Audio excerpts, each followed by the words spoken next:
Makakatipid na raw ng data pang Mobile Legends, ngayong libre na ang Wi-Fi sa mga estasyon sa EDSA Busway. Nasa frontline ng balitang yan si Gerard de la Peña.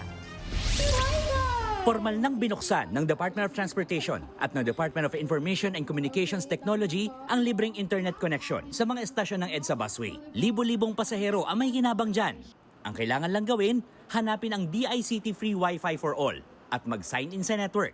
Pwede nang magamit ang Wi-Fi. Swak daw ito sa ginagawang modernisasyon sa pampublikong transportasyon dahil inilunsad ang libreng Wi-Fi.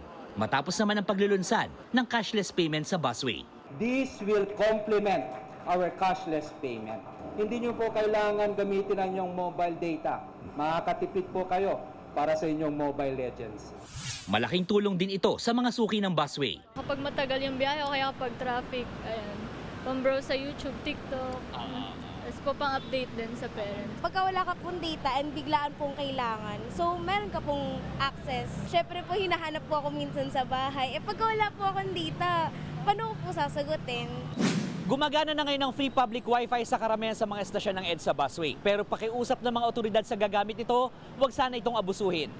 Limitado pa ang bandwidth nito at sa Marso pa mapapalitan ng fiber connection kung saan mas madali na ito magagamit para sa mga application katulad ng video streaming. Block din ang koneksyon sa mga illegal na sugal. Huwag lang muna kayong manonood ng Netflix at saka ng iba pang streaming services. Mauubos po yung bandwidth natin. So for now, use this wisely. Use it for digital payment, use it for chat apps, and pagbasa ng email, pwede po yan. Sa ngayon, hindi pa gumagana ang libreng Wi-Fi sa Monumento, Bagong Baryo at Guadalupe dahil sa ginagawang rehabilitasyon ng mga estasyon. Sa mga susunod na buwan, maaari rin makakonect sa libreng Wi-Fi sa loob ng bus, loob ng mga tren ng MRT Line 3 at pati na rin sa mga pantalan. Nagbabalita mula sa Frontline, Gerard de la Peña, News 5. Mga kapatid, Cheryl Cosing po.